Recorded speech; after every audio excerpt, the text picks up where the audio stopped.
우리가 앞부분에서 유다 지파의 정복 이야기를 계속해서 살펴봤습니다. 유다 지파의 정복 이야기가 앞절에서 정리가 됐었는데 유다 지파의 정복 이야기의 가장 큰 특징은 뭐냐면 결국 약속된 할당받은 땅을 정복했다라고 하는 것이었어요. 그럼에도 불구하고 가장 아쉬운 것은 뭐였냐면 정복을 했는데 성공은 못한 거죠. 정복은 했는데 하나님이 원하시는 의도대로 온전하게 성공적인 정복을 이뤄내지는 못했어요. 그래서 그 이유가 바로 저번 시간에 나누었던 골짜기의 철병거 때문이었어요. 철병거를 보고 오는 두려움 때문에 무엇을 잃어버렸냐면 하나님에 대한 신뢰, 하나님의 약속에 대한 신뢰를 놓쳐버리니까 이미 두려움에 휩싸였고 두려움에 휩싸이니까 그들을 싸워 이겨내지 못했죠. 그렇기 때문에 그들의 승리는 이 다른 지파들한테 좋은 영향을 미치는 면도 있다고 볼 수 있으나 그들의 또한 실패는 나머지 지파들에게 좋지 않은 영향을 미치기도 했다라고 하는 사실을 오늘 우리가 보게 될 겁니다. 오늘은 유다 지파와 함께 가장 중심된 세력에 놓여 있는 요셉 가문에 대해서 이야기가 전개가 됩니다. 요셉 가문이라 함은 기본적으로 므낫세 지파와 또 에브라임 지파 이 두 지파를 의미합니다. 영적 통치권에 대한 복은 유다 가문, 유다 지파로 하나님이 주어지게 했지만 장자의 몫을 받는 이 장자권은 요셉 가문이 받습니다. 그래서 나머지 지파들은 다 한 몫을 받는데 요셉 가문만 므낫세와 에브라임 둘로 나뉘어져서 한 몫 한 몫 두 몫을 받게 되는 것이죠. 그래서 원래 장자의 복이라고 하는 것은 뭐 두 배를 받는다 이것이 아니라 모두가 다 한 몫 한 몫 받는데 그 동일한 한 몫을 두 개 받는 겁니다. 그래서 형제가 삼형제면 몫을 네 개로 나눠요. 똑같이. 그래서 한 몫 한 몫은 나머지 둘째와 셋째에게 주고 장자에게는 그 두 개를 주는 겁니다. 그래서 똑같이 어쨌든 하나님의 시각에서 균등하게 분배를 하고 그 기업의 두 몫을 한 번씩 므낫세와 에브라임 지파가 에게 주어지게 된 것이죠. 그렇게 어떤 장자권을 부여받은 요셉 가문에 대한 이야기가 오늘 본문에서 펼쳐지는데 먼저 22절을 함께 보겠습니다. 22절 시작.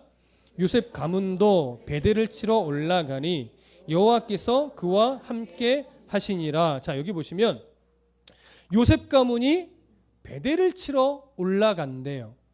자, 베델은요, 땅 분배 지도를 가만히 살펴보다 보면 어떤 지도는 이 베델이라고 하는 지역을 에브라임 지파 지경 안에 표시를 하기도 해요. 근데 대부분 그렇긴 합니다. 근데 어느 지도를 보면 이 베델을 베냐민 지파 지경으로 이렇게 꺼내놓기도 해요. 그쪽으로 놓기도 해요. 그러니까 이 두 경계선 근처에 있다는 얘기가 되겠죠. 그래서 그 경계선을 베델이 속한 땅을 어느 지파 쪽으로 이렇게 밀어 넣느냐가 약간 견해 차이가 생기는 것 같아요. 그러나 보편적인 견해는 에브라임 지파 지경에, 그러니까 북쪽에 있는 에브라임 지파 지경에 이 베델이 속한 것으로 일반적으로 보고 있습니다. 그리고 오늘 본문에서 이 요셉 가문이 베델을 치러 올라갔다라고 하는 것으로 보아 그 견해가 더 맞는 것 같습니다. 그러면 베델을 치러 올라가는데 이 베델은 에브라임 지경이란 말이에요. 근데 에브라임 지파가 베델을 치러 올라갔다 이렇게 표현하지 않고 요셉 가문이 치러 올라갔다라고 이야기를 해요. 그러면 요셉 가문에 속한 에브라임 지파와 므낫세 지파가 함께 베델을 치러 올라간 걸까요? 아니면 에브라임 지파만 치러 올라갔는데 요셉 가문이라고 표현한 것일까요? 네, 요거는 좀 애매합니다. 그래서 보편적인 견해를 따라가는 게 가장 건강한 것 같아요. 보편적인 견해는 뭐냐면 베델을 치러 올라간 것이 두 지파가 함께 베델은 치러 올라간 것으로 보통은 봅니다.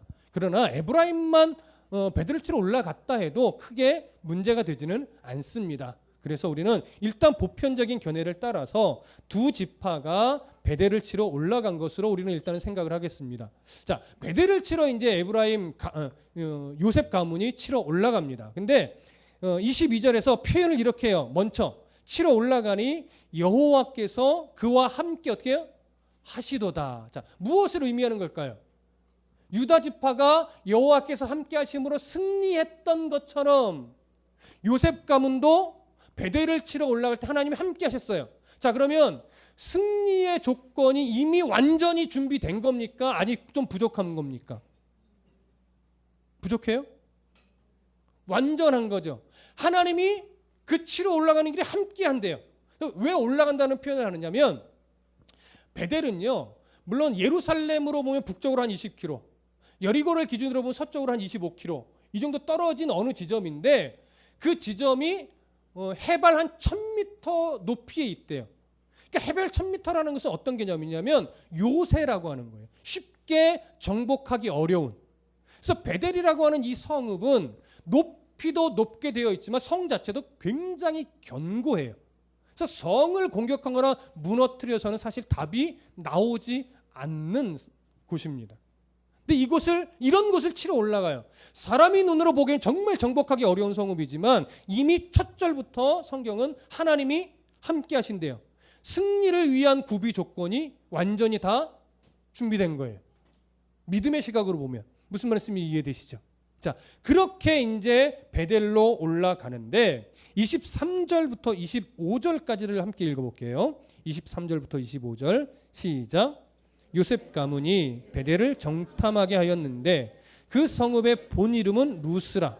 정탐꾼들이 그 성읍에서 한 사람이 나오는 것을 보고 그에게 이르되 청하노니 이 성읍의 입구를 우리에게 보이라. 그리하면 우리가 네게 선대하리라 하며 그 사람이 성읍의 입구를 가리킨지라.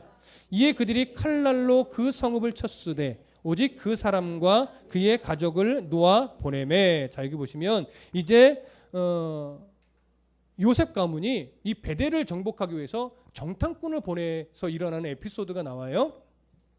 22절에서 먼저 다시 생각해 볼 때 요셉 가문도 베델을 치러 올라가니 여호와께서 그와 함께 하시니라, 이 표현이 일단 있고, 그 다음에 23절로 넘어와서 요셉 가문이 베델을 정탐하게 하였다 이렇게 표현해요. 자, 요셉 가문이 베델을 정탐하게 한 이 사건이 우리나라 번역상으로만 보면 이게 부정적인 뉘앙스로 쓴 건지 긍정적인 뉘앙스로 쓴 건지 아니면 부정적이고 긍정적인 거 없이 그냥 사실적인 묘사인지 잘 알아보기가 좀 어렵기는 합니다. 여러분들은 어떻게 느껴지십니까? 이게 부정적인 뉘앙스를 가지고 쓴 표현일까요? 아니면 긍정적인 뉘앙스를 가지고 쓴 표현일까요? 아니면 그거 다 필요 없고 그냥 사실적인 묘사일까요? 제가 이렇게 읽어볼게요. 한번 들어보세요. 요셉 가문도 베델을 치러 올라가니 여호와께서 그와 함께 하시니라. 그런데도 요셉 가문은 베델을 정탐하게 하였더라. 만약에 이렇게 제가 읽는다면 긍정적으로 보이세요? 부정적으로 보이세요? 부정적으로 보이시죠? 저는 이렇게 부정적으로 봅니다. 여러분들도 한번 생각해 보십시오. 이 장면을 연결해서 볼 때 이걸 부정적으로 봐야 될지 긍정적으로 봐야 될지. 하나님이 함께 하십니다. 아무리 요새가 천년의 요새라 할지라도 하나님 어떻게 싸울까요? 물으면 하나님이 어떻게 하실까요? 가르쳐 주시겠죠. 여리고 성처럼 기다려, 한 바퀴씩 돌기만 해, 내가 알아서 할게, 이럴 수도 있고, 아니면 어디로 해서 어떻게 공격해라를 알려주실 수도 있고, 어쨌든 하나님은 다양한 방법으로 알려주실 겁니다. 근데 이상하게 성경은 이들이 베델을 치러 올라갈 때 하나님께 물었더라 뭐 이런 기록은 전혀 나타나지 않고 하나님이 함께 하시더라는 표현과 대조적으로 뭘 쓰냐면 정탐꾼을 보냈다 이렇게 말하는 거예요. 자, 우리는 왜 정탐꾼을 보냈을까? 이 부분을 생각해보면서 왜 이게 부정적일 수밖에 없느냐? 이걸 이제 점검을 해볼 겁니다. 하나를 생각해 보시죠. 이들의 입장에서, 이 요셉 가문의 입장에서 베델 성을 정복하기 위해서 정탐꾼을 보낸 이유가 뭐예요? 오늘 본문에서 드러난 이유. 성전 입구를 찾기 위해서. 그렇죠? 그럼 상식적으로 한번 생각해 보세요. 베델 이 성이 현대식으로 막 이렇게 출입문을 알아볼 수 없게 만들었을까요? 그러니까 이게 출입구, 베델 성문을 찾기가 어려워서 이걸 찾는 걸까요? 이 상식적으로 그렇게 생각하면 이 말이 안 돼요. 성문을 찾기가 성 입구를 찾는 게 왜 어려워? 그렇죠? 근데 이들은 지금 뭘 찾냐면 성 입구를 찾는단 말이에요. 그래서 입구를 찾다가 못 찾고 있는데, 그래서 야, 이걸 어떻게 해야 돼? 성 입구를 찾아야 되는데 막 찾는데 어디선가 그 성에서 나온 듯한 사람이 보이는 거예요. 그래서 그들에게 나가서 우리에게 성읍 입구를 좀 알려줘라. 그러면 내가 너희 가문을 내가 선대하겠다. 선대하겠다는 뭐예요? 죽이지 않겠다라고 하는 거죠. 살려주겠다는 얘기죠. 그러니까 생각해 볼 게 뭐냐면 이들이 찾는 성읍 입구가 뭘 말하냐, 이걸 좀 이해하셔야 돼요. 이게 성문으로 찾으면 이해가 안 돼요. 성문은 찾기 어려울 수가 없어요. 그렇죠? 그러니까 성문을 찾는 게 아니란 말이죠. 이들이 찾는 건 성문이 아닙니다. 성의 비밀 통로입니다. 당시 성은요, 기본적으로 이 베델성 특히 성벽이 엄청나게 두꺼워요. 그래서 뭘 넣어도 무너뜨리기 수 없습니다. 그리고 성문도 물론 튼튼하지만 보편적으로 당시에 좀 지혜롭게 진 성은 이 베델성 같은 이 성은요, 성문을 딱 부시면 바로 성 안이 나오는 게 아니에요. 성문을 열면 그 앞에 기역자 모양으로 된 또 벽이 또 눈앞에 나와요. 그러니까 들어가면 성벽이 다시 나오고 오른쪽으로 좁은 통로를 따라가야 그 성 안으로 들어가는 거예요. 그러니까 성문을 뚫는다 할지라도 다시 좁은 통로가 나오니까 오히려 그 좁은 통로로 몰려 들어가다가는 멸절당할 가능성이 더 많죠. 우리나라도 그런 성문이 있었어요. 우리나라도 역사적으로 보면. 자, 그렇기 때문에 성문을 뚫어서 공격하는 건 가능성이 없어요. 그래서 당시에는요, 장기전에 문을 꼭꼭 걸어 담고 장기전에 돌입하게 되면 그 성 안에 있는 사람들한테 가장 문제되는 게 뭐죠? 물과 식량이에요. 그렇죠? 그러다 보니까 장기전에 들어가면 항상 외부에서부터 어떤 상황으로든지 물과 식량을 공급받아야 돼요. 그럼 성문을 열고 나갈 수는 없잖아요. 그래서 아무도 모르는 성의 비밀 통로를 하나 만들어서 그곳으로 사람이 오고 가면서 물자를 조달했었다라고 합니다. 근데 이 성의 비밀 통로는 정말 찾기 어렵게 만들었대. 무슨 말씀 이해되시죠? 그래서 지금 베델성은 문을 꼭꼭 걸어 잠그고 있는 거예요. 그래서 어떻게 하면 저 성을 공격할까라고 해서 성읍 입구를 찾아야 되겠다라고 성읍 입구를 아무리 눈을 크게 뜨고 찾아봐도 도저히 못 찾겠는 거죠. 그런 중에 그 베델성에서 나오고 있는 어떤 사람을 본 거예요. 어디서 나오는지는 못 봤는데 분명히 저 사람은 베델성에서 나온 사람인 걸 확인을 한 거예요. 그래서 가까이 다가가서 묻는 거죠. 성읍 입구가 어딘지 알려주면 내가 선대하겠다. 했더니 이 사람이 그 말에 동의를 하고 베델 성읍의 입구를 알려준 거예요. 그래서 베델 성읍의 입구를 확인하고 들어가서 그 통로로 군사들이 몰래 들어가서 그 안을 정복해버린 거죠. 그리고 이 사람과 이 사람의 가문은 다 살려주고 나머지는 다 죽인 거예요. 그래서 베델이 정복되었어요. 자, 그러면 이러한 이 정탐 행위는, 이들이 정탐하고 정복한 이 행위는 결과적으로는 분명히 정복은 했으나 하나님이 기뻐하는 내용으로 채워졌을까요? 기뻐하는 내용으로 채워지지 않았을까요? 하나님이 기뻐할 만한 내용으로 채워지진 않은 승리인 거예요. 자, 그러면 왜 하나님이 기뻐하지 않는 내용이냐? 어떤 면에서 기뻐하지 않는 내용이냐? 이걸 생각해 봐야 되겠죠. 자, 일단 보셔야 될 것 같으면 신명기 7장으로 가보겠습니다. 신명기 7장. 구약성경 신명기 7장 2절. 신명기 7장 2절. 함께 읽겠습니다. 신명기 7장 2절. 시작. 네 하나님 여호와께서 그들을 네게 넘겨 네게 치게 하시리니 그때에 너는 그들을 진멸할 것이라. 그들과 어떤 언약도 하지 말 것이요 그들을 불쌍히 여기지도 말 것이며. 여기 정확하게 너희가 가나안 땅에 들어가서 하나님이 그들을 너희에게 넘겨서 치게 할 때는 그들과 어떤 언약도 맺지 말라. 그들을 불쌍히 여기지도 말라. 분명하게 말씀하셨어요. 그렇기 때문에 하나님의 허락 없이 함부로 언약을 맺어서는 안 됩니다. 그러면 가나안 땅에 들어가서 언약을 맺은 사건은 이 사건까지 합치면 총 크게 3개의 언약이 있어요. 첫 번째는 여리고성의 기생 라합과의 언약이 있습니다. 두 번째는 속아서 맺은 언약이지만 기브온 족속과의 언약이 있습니다. 그리고 세 번째는 오늘 이 베델성에서 나온 한 사람과 맺은 언약이 있습니다. 자, 이 세 언약의 공통점과 차이점을 찾으라고 하면 공통점은 언약을 맺었다라고 하는 것밖에 없어요. 그러면 언약을 맺기까지의 과정 속에서 차이점은 뭐냐면 일단 라합은 언약 맺기를 누가 먼저 청했나요? 라합이 먼저 청했죠. 그리고 라합이 먼저 청하면서 청한 이유가 뭐예요? 우리는 하나님을 이미 소식을 들어왔고 하나님에 대해서 알고 있고 믿고 있으며 두렵다. 그래서 너희 공동체 안에 내가 속하고 싶다라고 하는 거죠. 이걸 우리는 신앙 고백으로 인정을 했어요. 그리고 상황도 물론 긴급한 상황이기도 했고, 그래서 그의 라합의 요청과 라합의 신앙 고백을 근거로 하여 언약을 맺어준 거예요.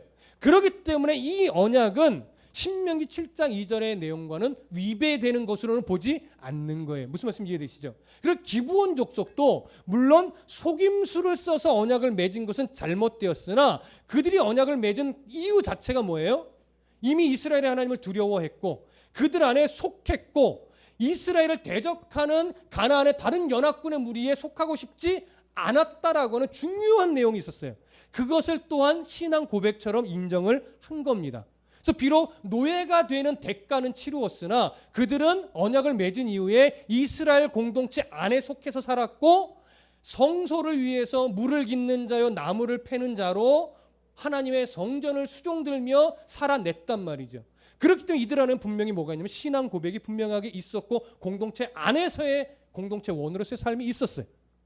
이 부분은 라합의 내용과 기브온 족속의 내용에 가지고 있는 공통점이에요. 그러나 이런 내용이 오늘 베델 성전에서 나온 어떤 사람과 맺은 언약의 모습 속에서는 있나요, 없나요? 없어요. 기본적으로 언약 맺기를 먼저 요청한 게 누구예요? 정탐꾼이에요. 그리고 이 베델에서 나온 사람은 신앙 고백도 전혀 없었어요. 그리고 언약을 맺은 이후에 이들은 이스라엘 공동체 안으로 들어온 것이 아니라 다른 해쪽 속의 땅으로 가서 거기서 다시 루스라고 불리는 베델성과 똑같은 성읍을 지었어요. 그리고 거기서 또 베델성과 같이 가나안의 문화, 악한 문화, 이런 문화가 팽배한 성읍을 건설하여 많은 사람들을 다스리며 또 사는 악한 성이 하나 더 만들어진 거예요. 자, 그렇다면 하나 생각해 보시죠. 이런 차원에서 이게 부정적인 내용으로 볼 수밖에 없는 건데 평범한 시민이 성읍에 사는 평범한 서민이 이런 언약을 맺었다고 해서 다른 지역에 가서 그와 똑같은 성읍을 건설하고 다스리며 문화를 만들어낼 수 있을까요? 그럴 수 없어요. 그렇죠? 평범한 사람은 여기서 안 죽었으니 다행이다. 내가 다른 땅에 가서 그냥 살아야 되겠다고 자기 삶을 살지 성읍을 건설하진 않아요. 이 베델성으로 나온 사람이 다른 곳에 가서 성읍을 건설한다는 것은 이 사람의 베델성에서 살 때 위치가 어떻다는 얘기예요. 꽤 높은 지도자급의 사람이라는 거예요. 이런 차원으로 본다면 지금 정탐꾼 이 요셉 가문은요, 베델을 정복하기 위한다는 명분 아래 누구를 놓쳐버린 거예요? 주요 인사, 꼭 죽여야 되는 가나안의 악한 문화를 지배해가고 앞장서 나가는 어떤 대표적인 아주 중요한 인물을 뭐 한 거예요? 놓아준 거예요. 오히려 더 척결해야 될 대상일 사람을 놓아주었으니 하나님이 기뻐하실 리 없겠죠. 무슨 말씀인지 이해되시죠? 이런 차원에서 볼 때 이 가나안 이 베델 성읍에 와서 정탐꾼들이 정탐을 한 것 자체도 하나님이 기뻐하는 내용이 아니었고, 왜? 정탐의 필요가 없기 때문에. 여리고성 정탐은 그들이 얼마나 두려워하는 걸 확인하는 정탐이었지 전투를 위한 정보를 위해서 한 정탐이 아니었어요. 그러나 지금 정탐은 뭐였어요? 이 정보를 위한 정탐이었어요. 어디를 어떻게 공격해야 될까 이걸 캐내야 되기 때문에 이건 하나님의 방법을 염두에 두지 않은 거예요.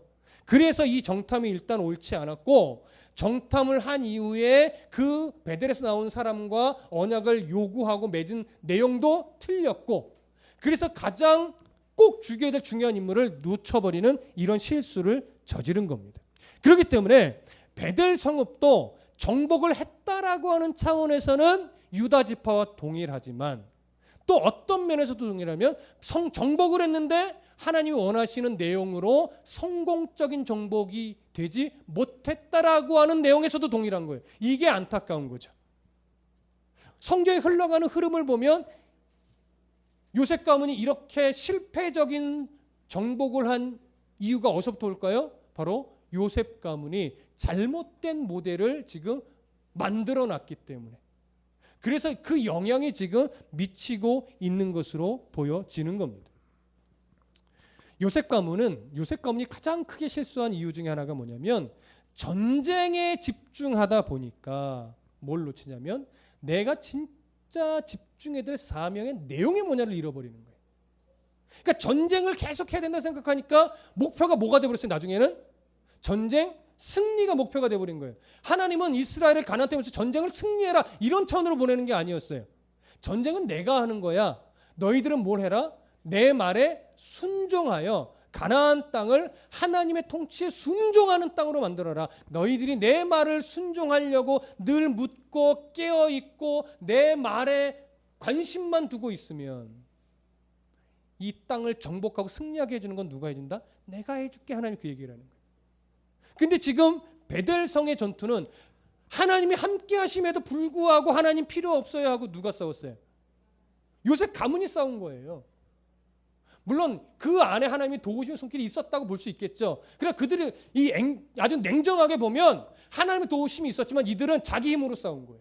그래서 자기 힘으로 승리를 했으나 승리의 내용 안에는 하나님이 원하시는 내용은 하나도 채워지지 못한 거죠. 그래서 이것은 정복했으나 실패한 겁니다.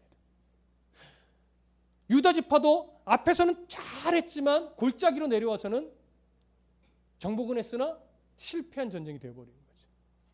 이것이 우리가 신앙생활하는 앞으로의 우리에게 주어진 과제입니다. 믿음의 싸움은 승리를 목표로 하는 게 아니에요. 순종을 목표로 하는 거예요. 순종을 목표로 달려가면 필요한 승리를 주시는 거지 우리는 순종이 목표가 자꾸 뒤바뀌어요. 승리가 목표로 돼버려요. 세상 속에서 승리하는 성도 그럼 뭐가 승리하는 겁니까 하면 그들을 밟고 일어서야죠. 금메달 따야죠. 오전에도 얘기했듯이 뭔가 높은 자리에 올라가고 하나님의 영광을 위하라는 것을 명분으로 하여 높은 데 서는 것이 가장 고급한 신앙처럼 자꾸 우리는 포장해 버린단 말이에요. 그러나 신앙의 싸움은 승리가 목표가 되면 이렇게 바뀌어요. 아니에요. 순종이 목표예요. 하나님 앞에 정말 바른 순종을 해내고 있느냐. 그래서 하나님이 그 순종을 통해 주시는 승리를 내가 누리고 있느냐지 승리가 목표가 돼서 순종을 미끼로 삼아버리면 그건 이 사사시대의 정복의 부정적인 내용과 똑같이 닮아가는 거예요. 오늘 우리 교회, 성도의 삶, 자녀를 양육할 때의 이 내용들 이런 것들이 꼭 승리를 목표로 하게 만들지 마십시오. 우리가 흔히 세상 가운데 돌아가지는 속담 중에서도 돈을 쫓으면 원래 돈이 안 된다고 하죠. 그러나 요즘 좀 다른 것 같아요. 돈이 돈을 벌지. 그렇죠? 요즘은. 돈이 돈을 벌지 정직과 성실이 돈을 벌게 하는 건 아니더라고. 예. 그럼에도 불구하고 기본의 세상에 돌아가는 원리 안에도 돈을 쫓아가지 말라라고 하죠. 열심히 정직하고 성실하게 살아가면 돈이 따라온다고 하죠. 신앙의 원리와 또 동일합니다. 순종을 목표로 하여 달려갈 때 하나님이 주신 승리를 맛볼 줄 아는 이 성도가 되어야 되는데 어느 순간부터인가 바뀌어요.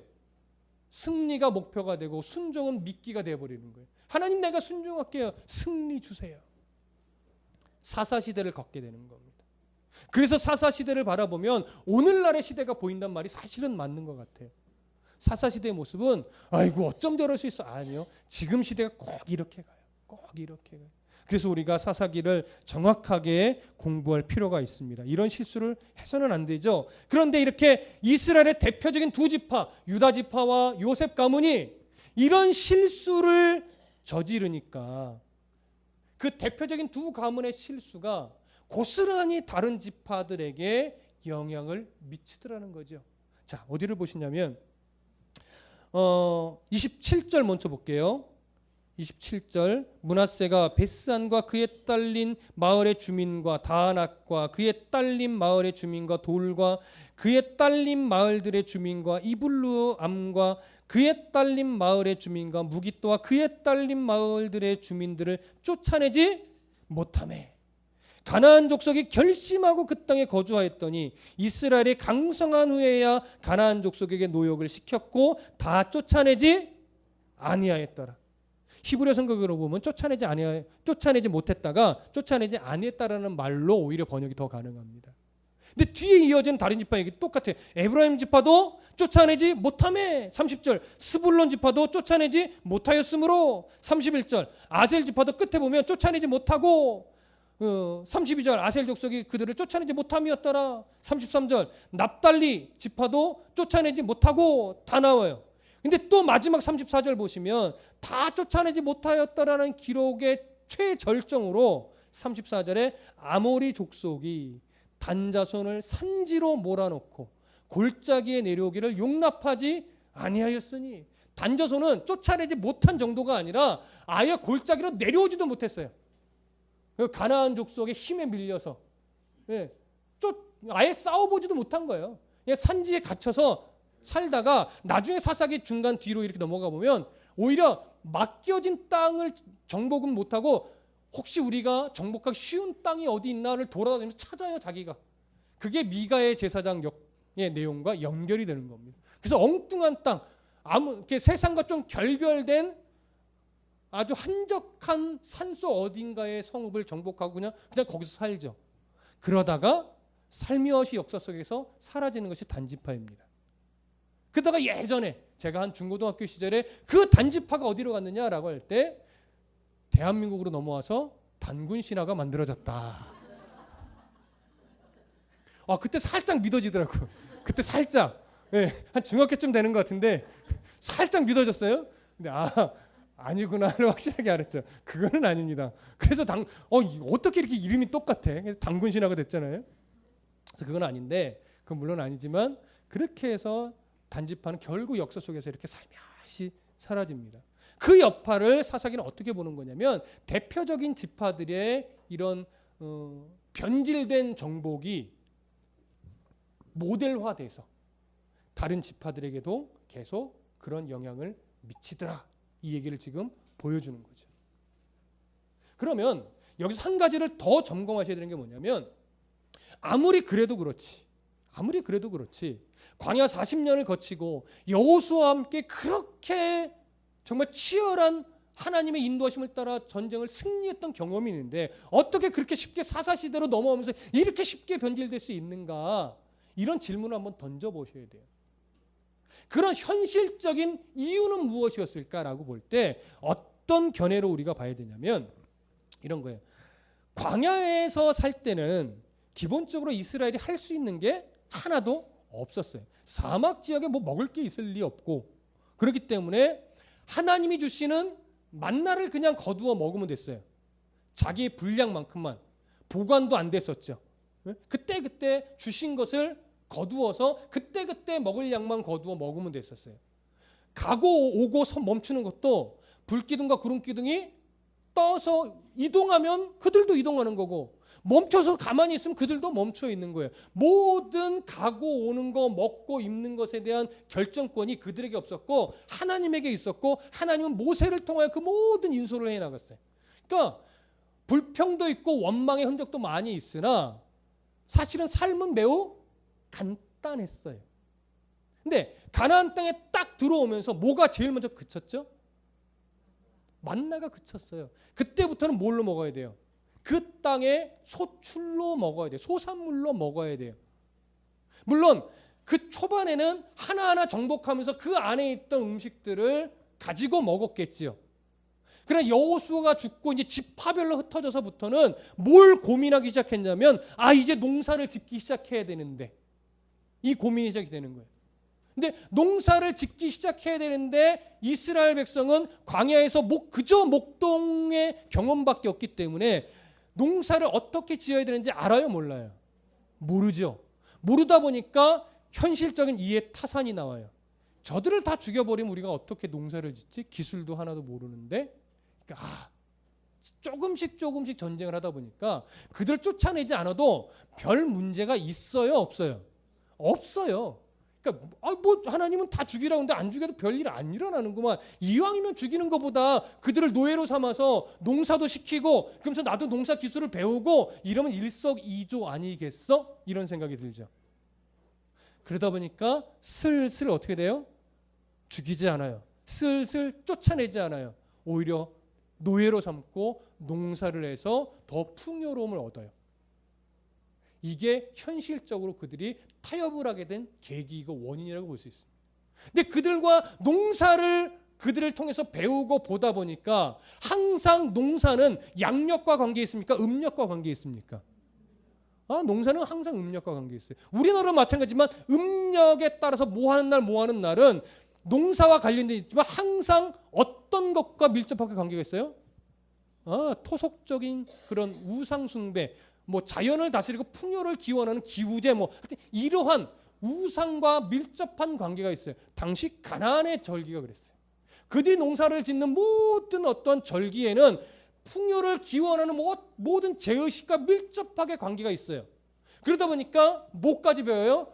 이 절기 이때가 되면 이렇게 기우제나 이렇게 제사를 드리고 이렇게 농사를 지어야 풍요를 얻을 수 있습니다 하면서 그들의 우상 문화까지 자연스럽게 받아요. 뭘 위해서? 풍요를 위해서. 그러니까 하나님을 뭐예요? 놓치죠. 놓치다 보니까 점차 이제는 잊어버리죠. 그러다 보니까 항상 생각하고 판단하고 행동하는 게 풍요를 위해서 그들이 섬기던 우상을 같이 따라가는 것. 이게 한 번에 되는 게 아니란 말이에요. 하나를 허용하니까 그 하나가 두 개를 허용하게 되고 두 개를 허용하니까 세 개를 허용하게 되고 그러다 보면 홀가닥 다 마음까지 넘어가게 되는 거예요. 우리가 옛날 어른들의 아주 보수적인 신앙을 지금 너무 고리타분해라고 말하지만 그때 그 신앙이 없었으면 지금의 교회가 없어요. 오늘날은 주일에 성경적인 기준 하에서 어느 정도 뭐 물건을 사기도 하고 때로는 가족들을 섬기기 위해 주일을 조금 못 지키기도 하죠. 지금은 그것이 성경적인 근거 아래서 어떻게 하는 것이 성도의 삶인가를 고민하기 때문에 그것이 어느 정도 인정을 하는 거예요. 옛날 어른들의 신앙은 말도 안 됐었어요. 주일을 범하고 어디를 가? 마치 이제 신앙 안에서 이게 막 뭐라고 해야 되나? 징계를 받을 내용이 되는 거예요. 그러니까 무서워서도 못 가요. 그러다 보니까 그때 팽배했던 게 뭐냐면 주일을 범하고 시골을 가거나 여행을 가면 가다가 사고가 나더라 뭐 이런 간증들을 또 많이 세워 일부러. 그러니까 이제 언젠가부터 무서워. 지금은 그런 시대는 아니지만 그때는 그래도 그 신앙의 절개가 있었고 조금은 성경적이진 않았으나 그때는 그 신앙 때문에 교회가 지켜졌던 거예요. 이제는 뭐예요? 더 건강하게 바뀌어져 가야죠. 근데 그것이 말씀의 근거가 되고 말씀이 풍요롭게 해석되어지니까 지금은 건강한 해석이 나와서 우리가 더 바른 신앙의 중심이냐를 뭔지를 찾고 나아가지만 만약에 이 과정이 없다면 그 신앙 그대로만 내려왔다면 지금쯤 기독교는 어떤 신앙으로 바뀌어졌을까요? 목사는 거의 무당처럼 되어 있을 거예요. 무슨 말인지 아세요? 그리고 목사들이 가정마다 신방 다니면서 그 안에 불행한 일이 일어나지 않도록 구슬하듯이 신방 예배를 드리는 이런 상황이 벌어질 거예요. 마치 이런 거죠. 목사님, 올해 초부터 자꾸 불행한 일이 생겨요. 오셔서 예배 한번 드려주시면 안 될까요?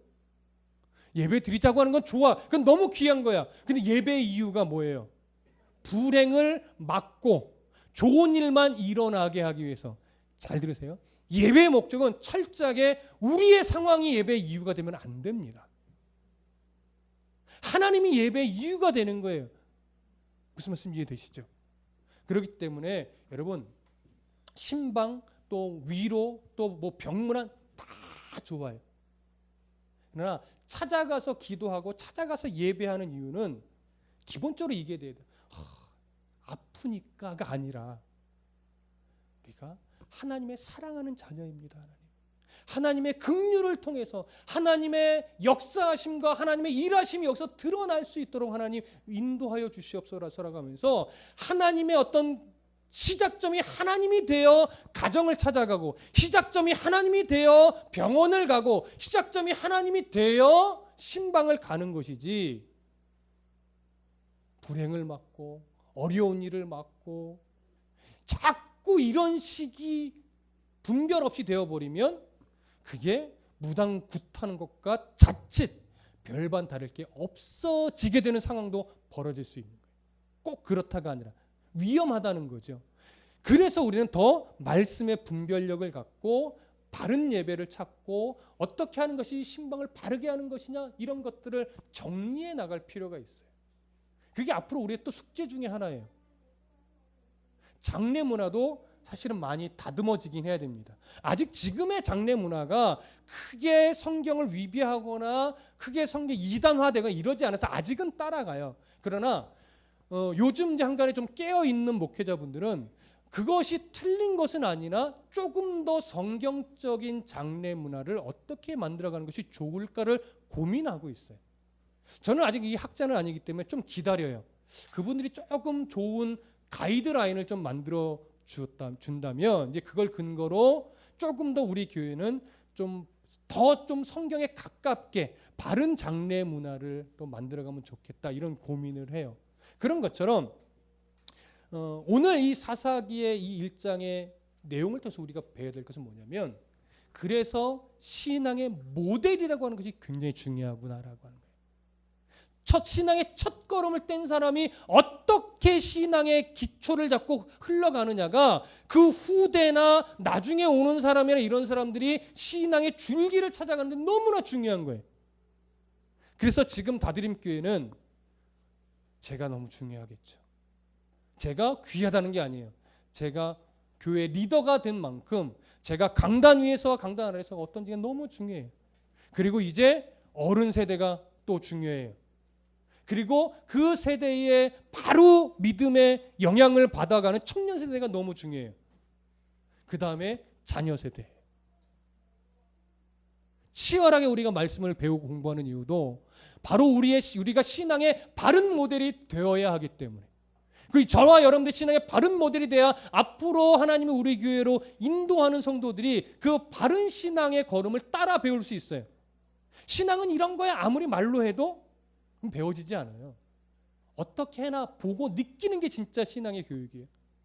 가치 기준이 분명하지 않으면 신앙생활 아무리 수십 년 해도 교회 생활이 익숙해지는 것이지 신앙이 건강하게 성숙해지지는 못하더라고요. 근데 아무리 신앙의 이력이 좀 짧아도 말씀을 바르게 배우고 신앙의 어떤 롤모델을 바르게 잡으면 신앙이 참 건강해져요. 그래서 제 역할이 굉장히 중요하니까 여러분 기도해 주시고, 부모 세대된 여러분들이 굉장히 중요합니다. 입술로만 주여 주여 부르는 신앙이 되어서는 절대 안 됩니다. 그리고 그 여파가 이제 청년들, 우리 중고등학생들로 초등학생들을 계속 내려가야 돼요.